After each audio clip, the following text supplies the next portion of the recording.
Hello everyone, welcome to literature lighthouse. आज के इस रिवीजन वीडियो में हम डिस्कस करेंगे विलियम वर्ड्सवर्थ और पीबी शेली की पोएम को।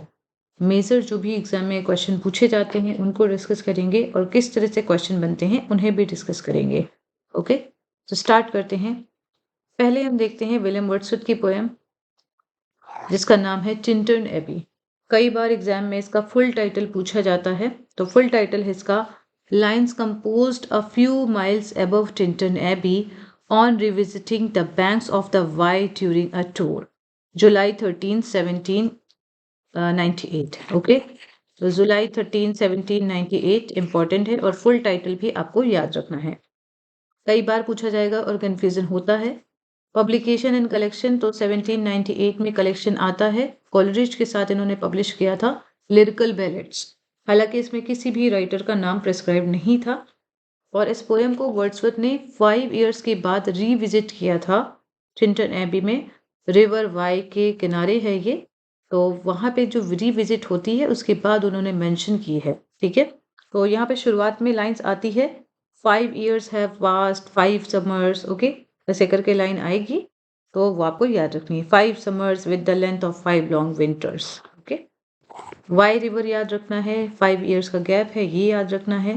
पोएटिक फॉर्म्स क्या है, तो पोएटिक फॉर्म है डिस्क्रिप्टिव एंड मेडिटेटिव। ये एक ड्रामेटिक लिरिक का भी एग्जाम्पल माना जाता है। ओके, तो कई बार एग्जाम में क्वेश्चन पूछे जाते हैं dramatic lyric and dramatic monologue से डिफरेंशिएट के फॉर्म में, तो वो आपको याद रखना है। ब्लैंक वर्स में लिखी गई है ये पोएम। आयम्बिक पेंटामीटर में है। आयम्बिक पेंटामीटर मतलब 5 feet एंड आयाम होता है unstressed stressed. No regular rhyme scheme, इसमें कोई भी रेगुलर राइम स्कीम आपको नहीं मिलेगी, मीटर आपको देखने को मिलेगा।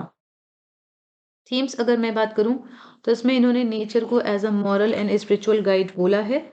इसमें लाइन आती है the nurse the guide the guardian of my heart. Okay, इसमें ये भी लाइन आती है the anchor of my purest thoughts. तो नेचर को यहाँ पे anchor of my purest thoughts उन्होंने बोला है। और इसमें एक लाइन है जो बहुत बार एग्जाम में पूछी गई है, nature never did betray the heart that loved her. Okay, power of memory भी इसमें दिखाई गई है, मतलब जो भी बीच में जो गैप रहा है उसको भी राइटर ने रिकॉल किया है। Growth of the human mind, okay, तो ये भी दिखाया गया है। Relationship between man and nature, ये मेजर थीम है। हीलिंग पावर ऑफ नेचर, ये आपको याद रखनी है।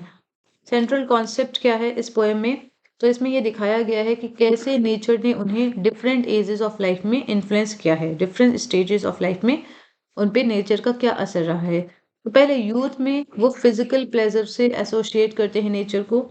मैच्योरिटी जब आती है तो उन्हें नेचर के अंदर एक स्पिरिचुअल इंसाइट देखने को मिलती है। तो ये आपको जो डेवलपमेंट हो रहा है राइटर का वो भी याद रखना है, स्टेजेस। इनका कहना है नेचर शेप करती है मॉरल वैल्यूज को और सस्टेन करती है सोल को through memory even in absence. जब वो यहाँ पे वाई रिवर के पास नहीं थे तब भी नेचर ने उन्हें बहुत ज्यादा गाइड किया है। ओके, टाइटल की सिग्निफिकेंस, तो टाइटल सिग्निफाई करता है प्लेस को और पर्सनल रिफ्लेक्शन को भी दिखाता है। ओके, तो पूरा टाइटल मैंने बताया है, lines composed a few miles above Tintern Abbey on revisiting the banks of the Wye during a tour, July 13, 1798। आपको याद रखना है। इसमें ऑटोबायोग्राफिकल मेडिटेशन भी आपको देखने को मिलेगी और राइटर की क्लोजनेस नेचर से हमें दिखती है। ओके, तो ये कुछ पॉइंट्स थे। इसमें हमें ये याद रखना है कि लास्ट में डोरथी को उन्होंने मेंशन किया है और उन्होंने डियरेस्ट फ्रेंड बोला है। ओके, वो ये भी कहते हैं कि जैसे नेचर ने उनको गाइड किया है सेम एज नेचर उन्हें भी गाइड करे। ओके, वो अपनी जो भी लाइफ से रिलेटेड जो भी चीज़ें हैं वो नेचर से सीखे, ऐसा उनका कहना है। तो इसमें लाइंस बहुत सारी इंपॉर्टेंट हैं और जो मेजर लाइंस जो एग्जाम में पूछी गई हैं वो मैंने आपको बताई है। ओके, अब देखते हैं फ्रीक्वेंटली क्वोटेड लाइंस जो है 5 years have passed 5 summers with the length of 5 winters, ये मैंने बताया है। ये लाइन मैंने बताया है the still sad music of humanity, कई बार मेंशन की गई है, लोग कंफ्यूज होते हैं इस लाइन से। ओके, पर्सोनिफिकेशन है इसमें, nature never did betray the heart that loved her. Metaphor का यूज है, metaphor anchor of my purest thought, ये कौन है, nature. Okay, oxymoron still sad music of humanity, ये लाइंस में ऑक्सीमरल है। ओके, इस पोएम का मूड आपको कॉन्टेम्पलेटिव मूड देखने को मिलेगा, ये आप याद रखेंगे। अदर इंपॉर्टेंट पॉइंट्स हम एग्जाम के पॉइंट ऑफ व्यू से देखें अगर, तो वर्ड्सवर्थ की थ्योरी ऑफ नेचर हमें इसमें दिख रही है। मतलब इस पोएम में पूरे में नेचर को मेंशन किया है उन्होंने, और मेमोरी का क्या रोल रहा है इमोशनल नॉरिशमेंट के रूप में, ये भी हमें इस पोएम में देखने को मिला है। It is a highly autobiographical poem. Okay, और इसमें ब्लैंक वर्स से रिलेटेड क्वेश्चन पूछे जाते हैं कि ये पोएम किस फॉर्म में लिखी गई है, इस पोएम की थीम क्या है, वो आपको याद रखना है। ये कुछ मेजर पॉइंट्स थे जो आप याद रखेंगे। इसके अलावा लाइंस आपको एक बार अपनी टेक्स्ट से देखनी है, ठीक है। अब देखते हैं the world is too much with us, very important poem, और इसमें 2-3 क्वेश्चन है जो बहुत बार रिपीट किए जाते हैं, तो देखते हैं। पहले तो आपको याद रखना है इसका कलेक्शन। पोएम इन 2 वॉल्यूम्स में 1802 में ये पब्लिश होती है, सॉरी 1807 में। 1802 रिटन डेट है, 1807 पब्लिश डेट है। पोएम्स इन 2 वॉल्यूम्स, इसमें बहुत सारी पोएम है जो मेजर पोएम्स हैं विलियम वर्ड्सवर्थ की, वो आपको याद रखनी है। पोइटिक फॉर्म क्या है, तो पेट्रार्कन सोनेट है, बहुत बार पूछा गया ये क्वेश्चन। पेट्रार्कन सोनेट है, और पेट्रार्कन सोनेट का राइम स्कीम आपको याद रखनी है, कई बार पूछी जाती है। ABBA CDC DCD या CDC CDC, ऐसा राइम स्कीम है, तो आपको ये याद रखनी है। और मीटर इसमें क्या है, iambic pentameter. Okay, iambic pentameter. इस पोएम की राइम स्कीम जो है पेट्रार्कन में थोड़ी सी चेंज है, ये आपको याद रखनी है। ओके, थीम्स क्या है, तो मेटरलिज्म दिखाया गया है कि लोग मेटरलिस्टिक हो रहे हैं, नेचर से दूर हो रहे हैं, alienation from nature, loss of spiritual connection. Okay, getting and spending we lay our powers, ये लाइंस इंपॉर्टेंट है। इंडस्ट्रियलाइजेशन, तो ये चारों थीम एग्जाम में ऑप्शन फॉर्म में पूछी जाती है। सेंट्रल कॉन्सेप्ट क्या है, तो modern humans are obsessed with material gain, getting and spending line जो है वो दिखा रही है। And they have lost their spiritual bond with nature. Okay, title का significance, the world is too much with अस, मतलब मटेरियल लाइफ हमारे साथ बहुत ज्यादा जुड़ चुकी है। टू मच मतलब एक्सेस हो चुका है और इम्बैलेंस है, तो excess of everything is bad, जैसा कि आप जानते ही हैं। इसकी major line, the world is too much with us, late and soon, getting and spending we lay waste our powers, great God I would rather be a pagan suckled in creed outward. इनका कहना है कि काश ऐसा हो कि मैं primitive as में ही चला जाऊं, ठीक है। तो ये लाइंस बहुत इंपॉर्टेंट है, तो प्रिमिटिव टाइम में गॉड, नेचर गॉड से एसोसिएट किए जाते थे, ठीक है। तो figure of speech, alliteration, getting and spending. Okay, apostrophe आपको देखने को मिल रहा है। ग्रेट गॉड, जब एड्रेस कर रहे हैं ग्रेट गॉड में, तो वहां आपको एड्रेस एपोस्ट्रॉफी देखने को मिलेगा। पर्सोनिफिकेशन, पर्सोनिफिकेशन तो नेचर को एक नेग्लेक्टेड एंटिटी के रूप में दिखाया गया है। ओके, अदर एग्जाम पॉइंट्स अगर हम देखें तो क्रिटिक है ये पोएम इंडस्ट्रियल सोसाइटी की, रोमांटिक प्रोटेस्ट पोएम है ये। ओके, और इसकी थीम और फॉर्म अक्सर पूछे जाते हैं, तो वो आपको याद रखनी है। इसमें एक लाइन आती है सॉर्डिड बून करके, ठीक है, ये आप याद रखेंगे, सॉर्डिड बून। सॉर्डिड बून मतलब कि it is a corrupt blessing. Okay, इसके अलावा आपको याद रखनी है कि ये poem materialism and spiritual harmony with nature को कंट्रास्ट करती है। इसमें लाइन आती है, we have given our hearts away a sordid boon. Okay, इसके अलावा इसमें सी गॉड है, प्रोटियस एंड ट्राइटन, ये भी पूछा गया है एग्जाम में क्वेश्चन। प्रोटियस एंड ट्राइटन, ये 2 सी गॉड का मेंशन यहाँ पे इस पोएम में देखने को मिलेगा, तो ये आप याद रखेंगे। ओके, इसमें एक लाइन है, this sea that bears her bosom to the moon, ये भी लाइन इंपॉर्टेंट है। तो ये कुछ पॉइंट्स थे जो अक्सर एग्जाम में पूछे जाते हैं रिपीटेड फॉर्म में। अब हम डिस्कस करते हैं पीबी शैली को। पीबी शैली का ode to the west wind important है। Ode to the west wind, पहले तो अगर पीबी शैली की क्वेश्चन अगर पूछे जाए तो पीबी शैली के जो भी इंपॉर्टेंट मेजर वर्क्स हैं और इनका जो नेसेसिटी ऑफ एथिज्म, ये भी इंपॉर्टेंट है। मेजर वर्क आपको याद रखने हैं, ठीक है। Ode to the west wind publication and collection देखते हैं तो 1819 में ये पब्लिश होता है, Prometheus unbound and other poems में। Okay, Prometheus unbound and other poems में, ये आपको याद रखना है। अगर हम पोएम को फॉर्म देखें, पोएटिक फॉर्म, तो ये ओड है। जैसे आप जानते हैं ओड क्या होती है, एड्रेस होता है, डायरेक्ट एड्रेस होता है किसी भी पर्सन को हो सकता है, किसी भी एब्सेंट एब्सेंट पर्सन को हो सकता है, किसी भी डेड को, या किसी भी अब्स्ट्रैक्ट आइडिया को। ठीक है, ग्लोरिफिकेशन के लिए पोएम लिखी जाती है। देयर आर 5 कैंटोज, ये आपको याद रखने हैं। टर्जा रेमा में लिखी गई है। कई बार क्वेश्चन बना है टर्जा रेमा से रिलेटेड। तो हर पोएम में आपको 14 लाइंस देखने को मिलेगी और 5 सेक्शन है, ये आपको याद रखनी है। ठीक है, ओके, जस्ट वेट। थीम्स देखते हैं। थीम्स, तो इसमें revolution and change, regeneration, power of nature and poet as prophet, ये चारों आपको थीम देखने को मिलेगी। तो पोएट रिवोल्यूशन एंड चेंज की डिमांड कर रहे हैं। He wants a change, he wants a revolution, और वो वेस्ट विंड को इन्वोक कर रहे हैं कि उन्हें वो एक स्ट्रेंथ दे। ओके, यहाँ पे आपको राइम स्कीम से क्वेश्चन पूछे जाते हैं, यह ध्यान रखना है। सेंट्रल कॉन्सेप्ट देखते हैं।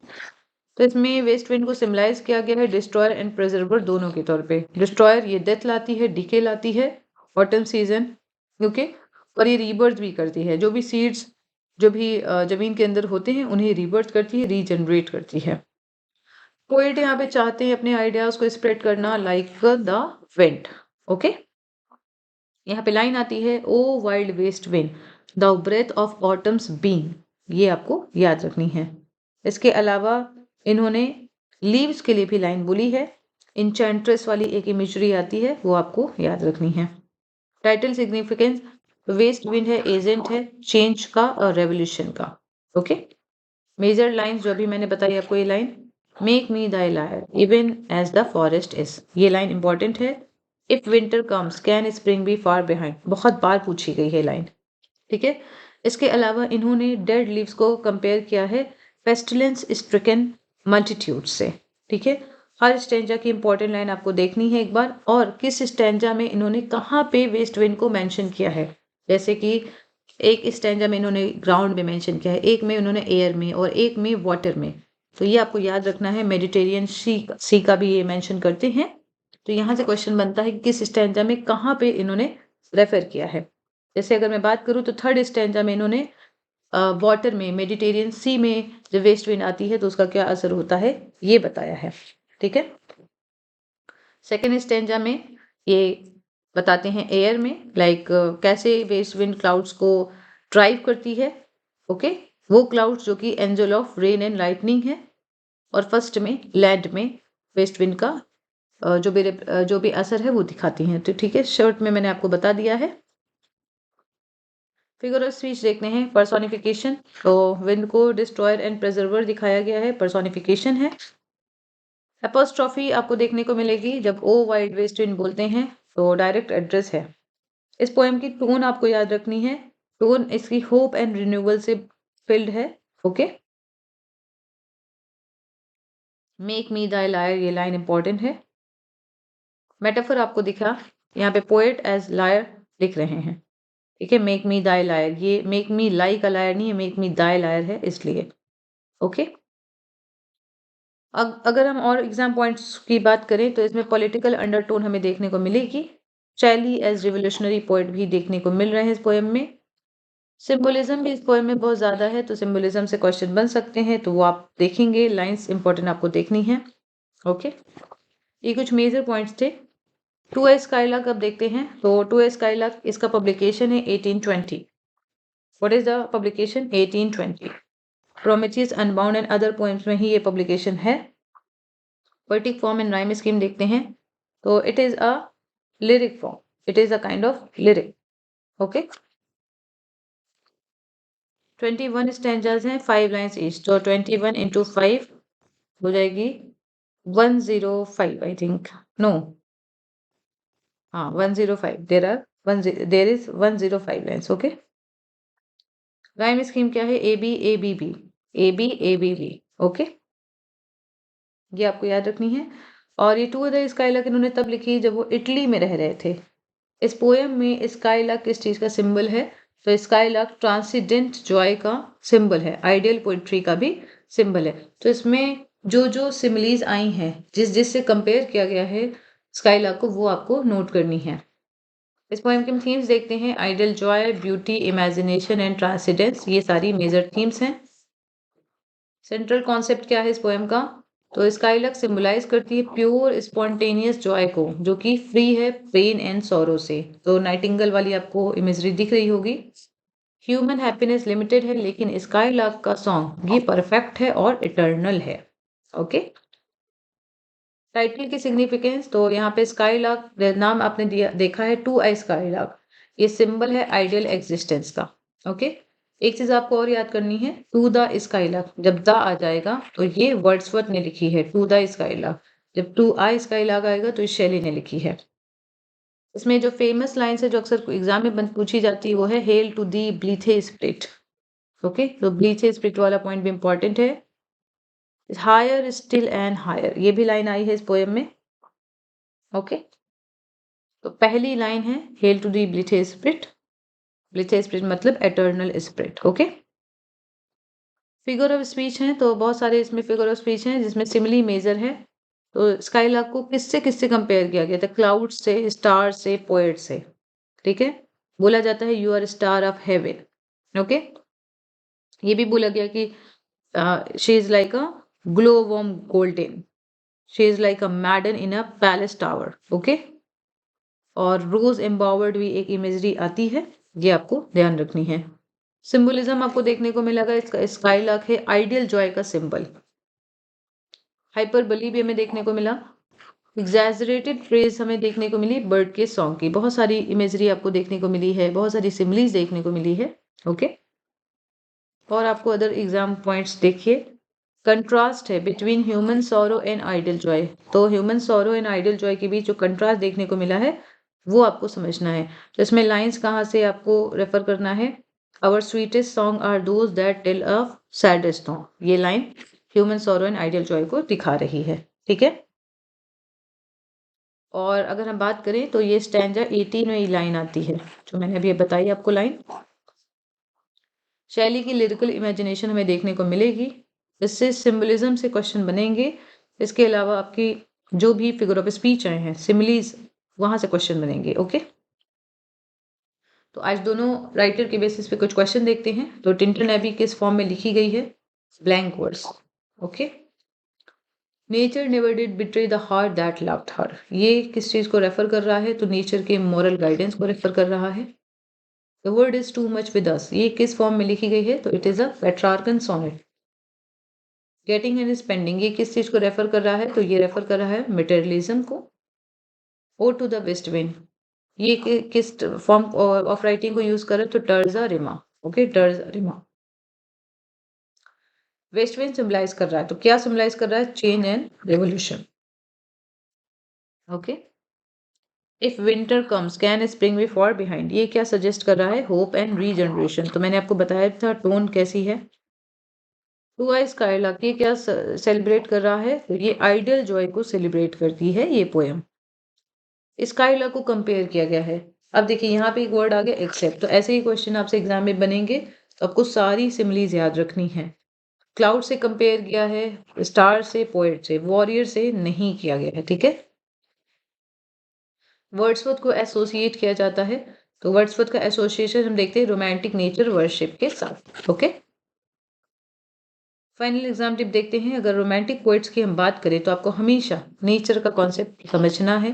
पर्टिकुलर पोइट में नेचर का क्या कॉन्सेप्ट है, फेमस लाइंस जो भी पूछी गई है या इम्पॉर्टेंट है, इसमें से कई लाइंस मैंने आपको बताई है।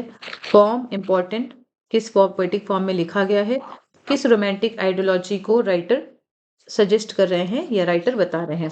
तो कीट्स की आइडियोलॉजी अलग है, शैली की अलग है और वर्ड्सवर्थ की अलग है। आपको तीनों की अलग अलग याद रखनी है। ओके, और इसमें अगर मैं बात करूं मीटर की, तो आयम्बिक पेंटामीटर है, अल्टरनेटिंग ट्राईमीटर है, ये भी आपको याद रखना है। इस पोएम की टोन मेलंकलिक है, ये भी आप याद रखें। और एक लाइन आती है teach me half the gladness, ये इंपॉर्टेंट लाइन्स है। ठीक है, तो ये कुछ पॉइंट्स थे जो आप याद रख सकते हैं। तो आज के लिए इतना ही। थैंक यू ऑल, मिलते हैं नेक्स्ट वीडियो में।